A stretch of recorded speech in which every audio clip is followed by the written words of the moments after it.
Ako si Princess Castro at narito ang mga napapanahong balita. Handang makipagtulungan ang Department of Health o DOH sa Department of Education o DepEd upang tulungan ang mga guro sa pagtuturo ng sex education sa mga estudyante. Layon nitong matiyak na ang aralin ay mas mauunawaan at angkop sa mga mag-aaral. Samantala, iginiit naman ng DOH na bukas sila sa diskusyon ng comprehensive sexuality education at kanilang inaabangan ang bagong bersyon ng Adolescent Pregnancy Prevention Bill. Dagdag pa nila nasa tamang direksyon ang ginawang hakbang ni Senator Risa Hontiveros dahil ang ganitong kahalagang issue ay nararapat ng pag-usapan.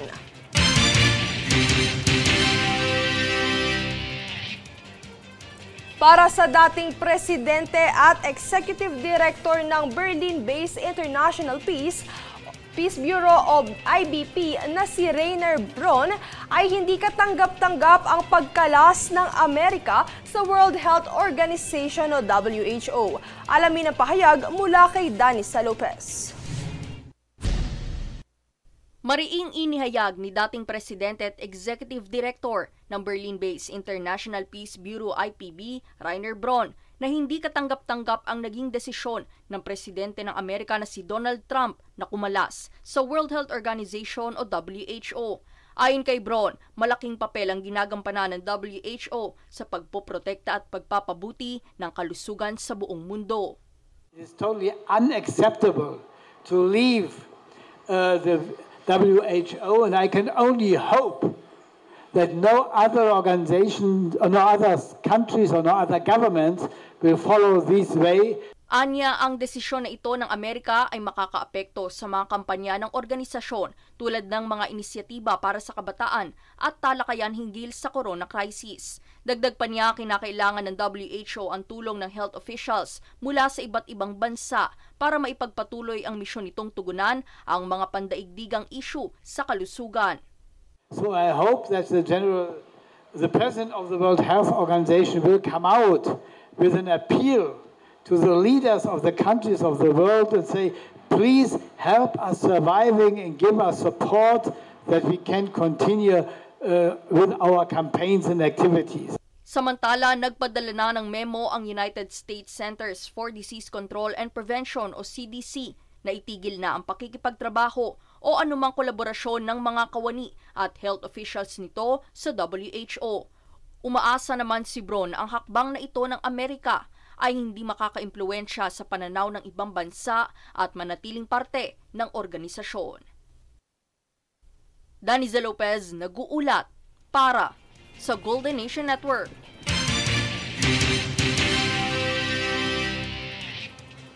Nakatanggap ng essential packs ang mga senior citizen ng Makati sa Barangay Poblasyon noong Lunes. Ito'y handog ng Makati kasama ang Royal Thai Embassy sa ginanap na community outreach. Naglalaman naman ng mga pagkain at iba pa na pang-araw-araw na pangangailangan ang essential packs na siyang makatutulong para sa kapakanan ng mga senior citizen.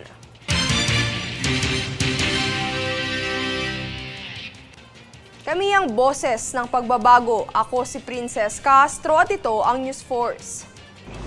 Sa ulo ng mga balita, DOH handang makipagtulungan sa DepEd sa pagtuturo ng sex education. Ilang pasyalan sa Maynila, patok ngayong Chinese New Year. Higit 18 individual na kinabang sa DSWD Walang Gutom Kitchen. Congressman Joel Chua, sinabing 60% ang approval rate ng Quadcom sa survey sa Metro Manila.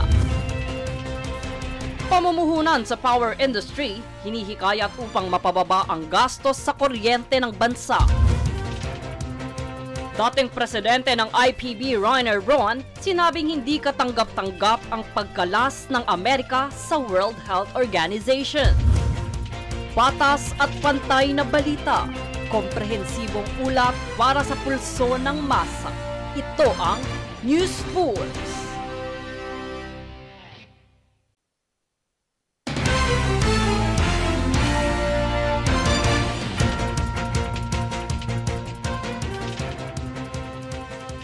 Ako Ako si Princess Castro at narito ang mga napapanahong balita. Patuloy na namamahagi ng tulong ang Department of Social Welfare and Development o DSWD sa mga pamilya na nasa recovery phase mula sa bagyong Christina at Pipito noong nakaraang taon. Nasa mahigit 1,000 pamilya sa Daraga, Albay ang lubhang apektado rin ng nagdaang shear line.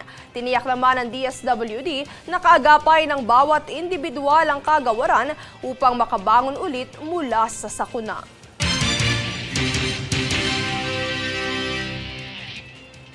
Samantala, isang puganteng Hapones na konektado umano sa Luffy Gang ang inaresto sa San Pablo City, Laguna. Yan ang balitang hatid ni Jade Buhoy. Arestado ng Bureau of Immigration o BI ang isang Japanese national na si Sasaki Takashi, edad 40 taong gulang na umano'y miyembro ng notorious na Luffy Gang sa isang operasyon sa San Pablo City, Laguna noong ika-27 ng Enero ngayong taon. Si Takashi ay naaresto sa Savannah Village sa tulong ng Philippine National Police Intelligence Group o PNP-IG at San Pablo City Police Station bilang tugon sa direktiba ni Pangulong Ferdinand Marcos Jr. na tiyakin ang kaligtasan ng publiko. Ayon kay BI Commissioner Joel Anthony Viado, si Takashi ay isang pinagbabawal na dayuhan na itinuturing na banta sa seguridad ng bansa. Base sa ulat, hinahanap siya ng pamahalaang Hapones dahil sa kasong pagnanakaw at panloloko, partikular sa mga matatanda, gamit ang mga peking investigasyon kung saan nagpapanggap silang pulis o opisyal sa pananalapi upang makuha ang ATM cards at bank information ng mga biktima. Base sa investigasyon, si Takashi ay pinaghihinalaang kasapi ng Luffy Group, isang sindikatong Hapones na sangkot sa telecommunication fraud at extortion schemes sa Pilipinas. Binigyan din ni Biado ang kahalagahan ng kooperasyon ng mga ahensya nagpapatupad ng batas sa paglaban sa mga krimen na may kinalaman sa mga banyagang sindikato. Sa kasalukuyan, mananatili si Takashi sa Bureau of Immigration Ward and Facility habang hinihintay ang kanyang deportasyon pabalik ng Japan.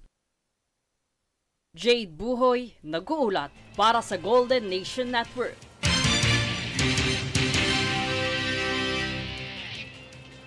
Hinihikayat ng Maharlika Investment Corporation at Department of Energy o DOE ang pamahalaan na mamuhunan sa power industry upang mas mapababa ang gasto sa kuryente ng bansa.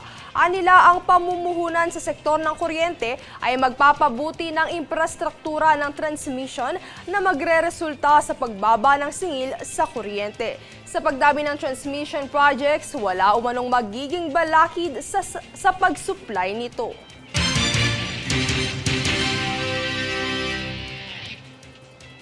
Kami ang boses ng pagbabago. Ako si Princess Castro at ito ang News Force. Sa ulo ng mga balita, DOH handang makipagtulungan sa DepEd sa pagtuturo ng sex education. Ilang pasyalan sa Maynila, patok ngayong Chinese New Year. Higit 18 individual na kinabang sa DSWD Walang Gutom Kitchen.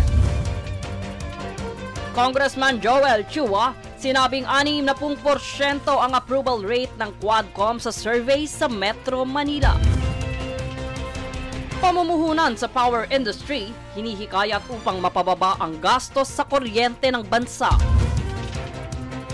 Dating presidente ng IPB Rainer Ron, sinabing hindi katanggap-tanggap ang pagkalas ng Amerika sa World Health Organization. Patas at pantay na balita, komprehensibong ulat para sa pulso ng masa.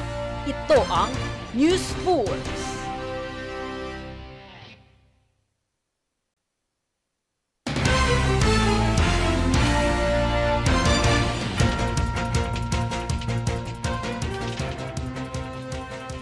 Ako si Princess Castro at narito ang mga napapanahong balita. Tinatayang nasa 60% ang approval rate ng Quad Committee hearings ayon kay Manila 3rd District Representative Joel Chua nitong Martes sa isang balitaan press con sa Maynila. Anya, ang overwhelming na suportang ito ay batay sa survey, partikular sa Metro Manila kung saan maganda ang pagtanggap sa kanila ng taong bayan. Binigyang diin din niya na karamihan sa mga nambabatikos sa naturang komite ay ang mga troll o mga vlogger na bayaran. kapalaran. Pagtitiyak naman ng kongresista na sa kabila ng mga isyong nagsulputan dahil sa pagkakabuo ng Quadcom, makakaasa ang publiko na ipagpapatuloy nila ang kanilang trabaho at responsibilidad para sa bayan.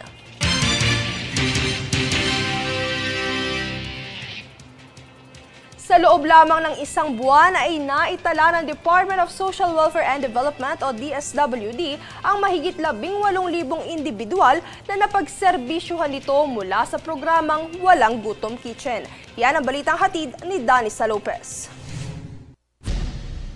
Umabot sa mahigit 23,000 hot meals ang naipakain ng Department of Social Welfare and Development o DSWD sa mga nagpupunta sa Walang Gutom Kitchen nito sa Pasay. Pagbabahagi ni DSWD spokesperson Assistant Secretary Irene Dumlao, magmula noong opisyal na inulunsad ang programa ay nakapaghain na ito ng 23,245 hot meals sa higit 18 individual kung saan ang karamihan sa bilang na ito ay mga pamilya at bata na nasa lansangan. Paglilinaw ni Dumlao, bukas ang kitchen ng DSWD sa lahat ng mga nagugutom anuman ang estado sa buhay. Nasa mahigit 400 naman ang bilang ng mga volunteers sa programa na nakatoka sa paghahain ng pagkain, pagsubaybay sa pila at pagbibigay serbisyo sa mga education sessions ng kagawaran para sa mga bata na naroon. Danisa Lopez, nag-uulat para sa Golden Nation Network.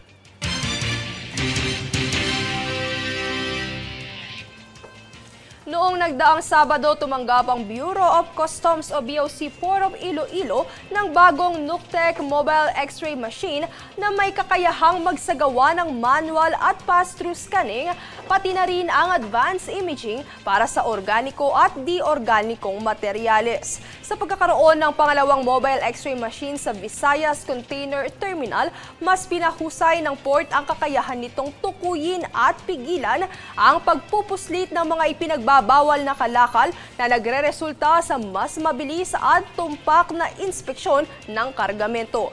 Ang hakbang na ito ay bahagi ng 5-point priority program ni Commissioner Bienvenido Rubio sa ilalim ng pamumuno ni Collector Siriaco DG Ugay, LCB, na naglalayong imodernisa ang pasilidad ng BOC Port of Iloilo upang mapanatili ang seguridad sa hangganan ng Western Visayas, mapadali ang lehitimong kalakalan at makalikom ng tamang buwis.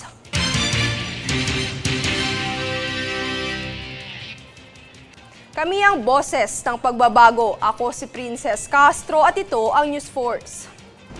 Sa ulo ng mga balita, DOH handang makipagtulungan sa DepEd sa pagtuturo ng sex education. Ilang pasyalan sa Maynila, patok ngayong Chinese New Year. Higit 18 individual na kinabang sa DSWD Walang Gutom Kitchen. Congressman Joel Chua, sinabing 60% ang approval rate ng Quadcom sa survey sa Metro Manila. Pamumuhunan sa power industry, hinihikayat upang mapababa ang gastos sa kuryente ng bansa. Dating presidente ng IPB Rainer Braun, sinabing hindi katanggap-tanggap ang pagkalas ng Amerika sa World Health Organization. Patas at pantay na balita, komprehensibong ulat para sa pulso ng masa. Ito ang News Force.